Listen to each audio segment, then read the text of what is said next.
ये वीडियो उन बच्चों के लिए है जो अभी तक इंग्लिश बिल्कुल नहीं पढ़ा है। मैं सही कह रहा हूं कि इंग्लिश बिल्कुल नहीं पढ़ा है और वो पास होना चाहते हैं। तो वो लड़का जो भी है इस वीडियो को देख रहा है, मैं सही कह रहा हूं, वो पास हो गया। आप देख लिए ना इस वीडियो को, आप पास हो गए हैं। बस इसका तरीका जान लो कि इस वीडियो के अंदर वो तरीका क्या बताया गया है कि हम कैसे लिखेंगे कि हम पास हो जाएंगे। अरे चिंता काहे करते हो, आप इस वीडियो को देख लिए ना, पास हो जाओगे। अब मैं सबसे पहले ये बताता हूं इसकी कुछ खास बात।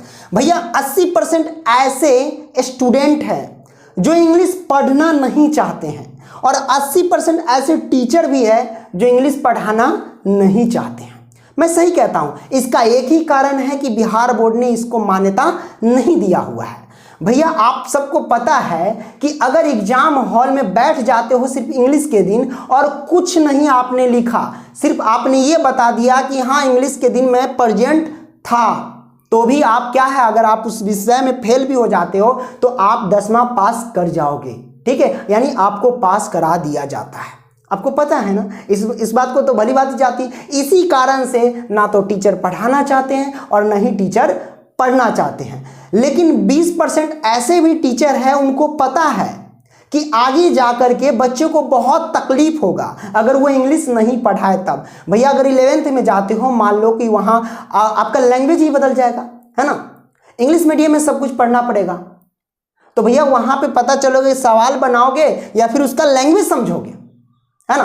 तो कुछ 20% ऐसे टीचर हैं जो अपने बच्चे को समझते हैं और वो पढ़ाते हैं। और कहीं कहीं तो ऐसे जॉब लेने के लिए या कॉम्पिटिटिव एग्जाम के लिए फॉर्म भरने के लिए आपको इंग्लिश में पास होना तो अनिवार्य ही है। यहाँ तक कि नंबर भी मान्यता दे दिया जाता है कि हाँ 50 से कम नहीं होना चाहिए, 60 से कम नहीं होना चाहिए, है कि नहीं। तो ऐसे में देखो भाई 10वां तो कोई दिक्कत नहीं, आप पास हो जाओगे। ठीक है, अरे भाई इस वीडियो में आओगे ना, आप कुछ भी लिख दोगे पास हो जाओगे। भैया ये बिहार बोर्ड है, आपको पता नहीं है। अगर 29 नंबर भी आ जाता है, 28 नंबर भी आ जाता है ना, तो ये 2 नंबर स्टार लगा के पास कर दिया जाता है। इसके लिए बच्चे को तो डर ही खत्म हो गया है ना। जो तेज बच्चे होते हैं वो भी मायूस हो जाते हैं, अरे यार वो तो पढ़ा ही नहीं, उसका इतना नंबर कैसे आ गया, है ना।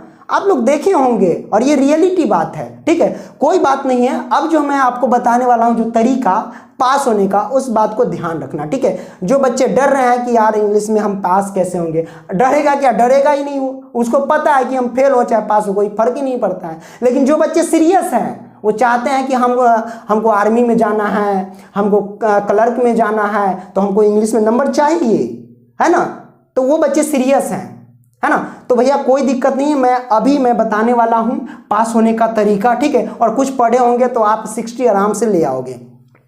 सबसे पहली बात यह है कि आपका ऑब्जेक्टिव क्वेश्चन 100 पूछेगा। ठीक है, उसमें 50 का उत्तर देना है। ओके, अब ये ध्यान रखो कि ऑप्शन 4 दिए रहते हैं।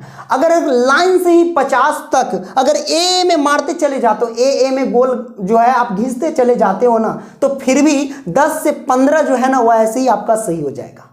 मैं सही कहता हूं, मैं झूठ थोड़ी ना बोल रहा हूं यार। तुक्का भी लगा दोगे ना तो 10-15 सही हो जाता है। मैंने बहुत सारे ऐसे स्टूडेंट जिसे कुछ नहीं आता है, उसको मैंने कहा कि भैया तू आराम से घिस इसमें, ठीक है, गोल में क्वेश्चन लेकर के, वो 10 से 15 उठा ही लेता है। और जिसका किस्मत सही होगा वो 20 नंबर उठा लेता है।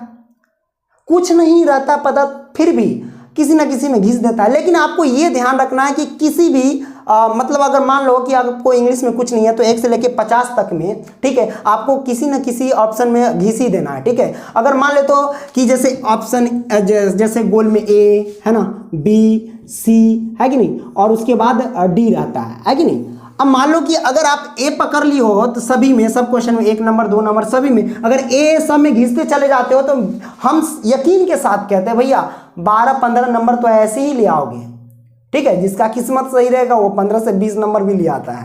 ठीक है, तो इसमें कोई दिक्कत, तो 15 नंबर तो आप ऐसे ही ले आओगे। सिर्फ 50 नंबर वो ऑब्जेक्टिव वाले में से, मैं सही कहता हूं, जो नहीं पढ़ के वो ले आएगा, हम इतना विश्वास करो। ठीक है, और बात आती है कि 15 नंबर कहां से लाए। सिंपल सी बात है, वो जो आप सब्जेक्टिव देख रहे हैं ना उसमें से ले आओ ना। ठीक है, यहां बच्चे कहते क्या इंग्लिश में तेज हो गया, 2-4 सेंटेंस जान लिया, है ना, कुछ स्पोकन जान लिया, थोड़ा बहुत बोल लिया, है ना, बात करने का तरीका अच्छा से देख लिया, है ना, नारेशन जान लिया, तो कहता है इंग्लिश में बहुत बड़ा तेज है, वॉइस जान लिया तो बहुत बड़ा तेज है। भैया ये लैंग्वेज अलग है, थोड़ा समझने इसमें समय देना पड़ेगा, टीचर को भी समय देना पड़ेगा, बच्चे को भी समय देना पड़ेगा। और समय कब देगा? जब बिहार बोर्ड इसको मान्यता दे देगा। जब तक मान्यता नहीं देगा बच्चे के अंदर डर ही नहीं रहेगा, है ना। जब डर नहीं रहेगा तो कहेगा हट, साइड कर देता है ना, ये आपको पता है। तो ये तो मैंने आपको बता दिया कि ऑब्जेक्टिव आप आराम से निकाल सकते हो, कोई दिक्कत, अगर कुछ नहीं पता है तो कोई दिक्कत नहीं है। और रही बात सब्जेक्टिव की, भैया अगर आपको कुछ क्वेश्चन लिख दिया और उसका उत्तर लिखना है, कैसे लिखोगे? सिंपल सी बात है, अगर कुछ नहीं आता है तब 2-4 लाइन, दो तीन शब्द जो है ना उसमें से नीचे लिख लो, उसके बाद 2-4 सेंटेंस लिख दो अपने मन से बना करके उस पर हूबहू, ठीक है, कम से कम 2-3 से 4 लाइन भर दो।